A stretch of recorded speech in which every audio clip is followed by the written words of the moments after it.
Hello everyone, and welcome back to Pre-AP World History Virtual Classroom. Today's date is Tuesday, April 7th, 2020.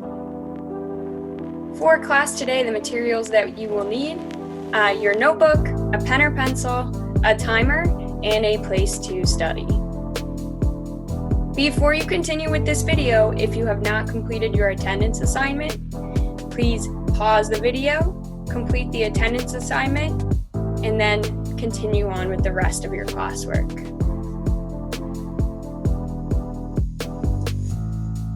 The prompt that we are considering today is compare the creation of the English and Dutch Empire to the Spanish Empire in the early modern era. Break down the prompt for historical thinking skill, time period, and topic and spice category in your notebook. Set your timer for 1 minute.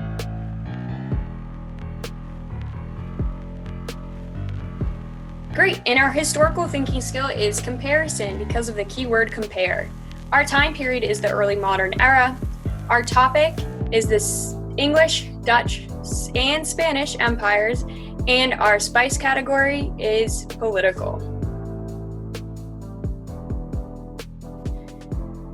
And based on some of the learning that we've done over the past few weeks and the beginning of our investigation on the French, Dutch, and English empires yesterday, let's see if we can make a hypothesis for some similarities and differences using our key terms from Unit 12. Those key terms are Iberian Peninsula, compass, astrolabe, increasing demand, import-export, tariffs, Atlantic system, Columbian exchange, colonization, mercantilism, and joint stock company. In your notebook, create a T-chart, similarities and differences, to compare the English and Dutch empires against the Spanish Empire. Pause the video for 2 minutes and come up with one similarity and one difference using those key terms. All right, Tony, let's take a look at your notebook. What an excellent graphic organizer. The first two European powers that set out in this age of exploration and expansion were the Spanish and Portuguese. And as we learned last week, Spain conquered large amounts of lands, especially in the America, and the Portuguese established territories located on trade routes that included key port cities.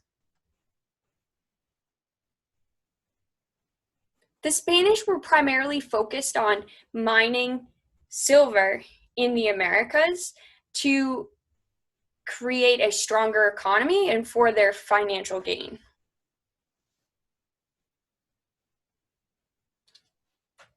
With the establishment of these territories around the world, the Spanish and Portuguese created the Atlantic system, in which there was trade in between Afro-Eurasia and the Americas that was consistent for the first time in history.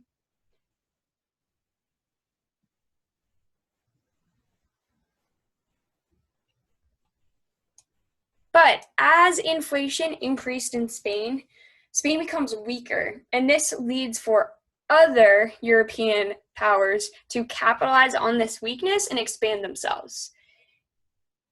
And unlike Spain, the English and Dutch learned from some of the mistakes that Spain made in order to protect their economy.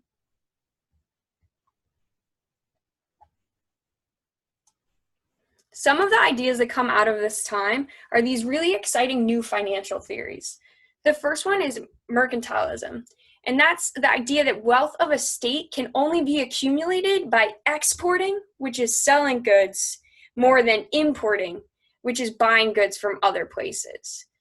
And during this time period, the wealth of a state or a government would have been measured in the amount of gold or silver that that government had.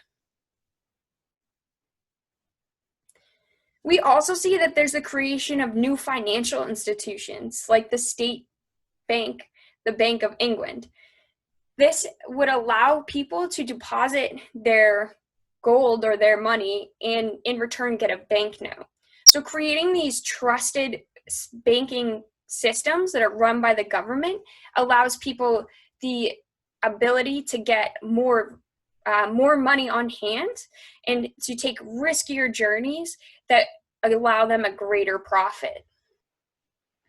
Another thing that helps allow companies and individuals to receive a greater profit would be the institutions that the joint stock companies. An example would be the Dutch East India Company. And what those did is they pulled together the resources of more than one person, of many people.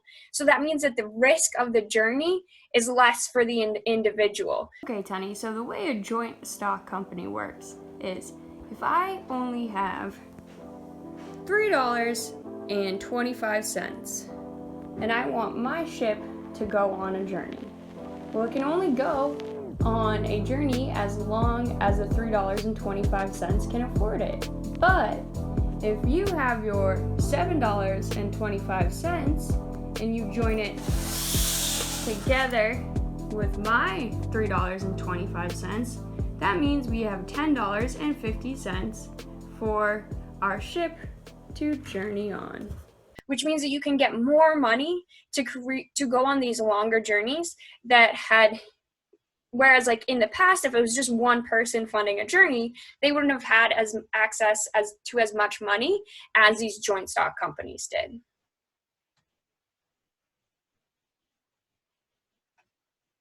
So a lot of these things are like the basis of modern financial institutions that we use in 2020. So the idea and the concept of a banknote is similar to depositing your money into a bank and using like a debit card.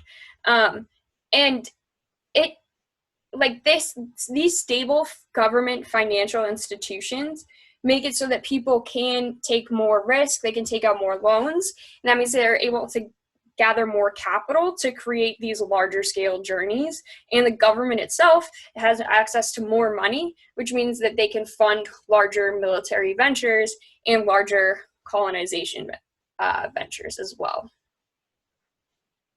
Great, so for the rest of class today, you're going to read and annotate your 2 class documents. Set your timer for 10 minutes, annotate source A and B. Then you're going to answer the observe and analyze questions, set your timer for 10 minutes, and answer those questions. Make sure you post on the discussion question on Google Classroom. This should take about 5 or 10 minutes. You also want to respond to one of your classmates' posts. Complete your exit ticket through the link on Google Classroom assignments. If you have any questions, I will be available via Zoom call. Please make sure you are logged into your school email so that you can access the Zoom call. I'm really excited to see the work that you guys produced today, and I will see you again tomorrow.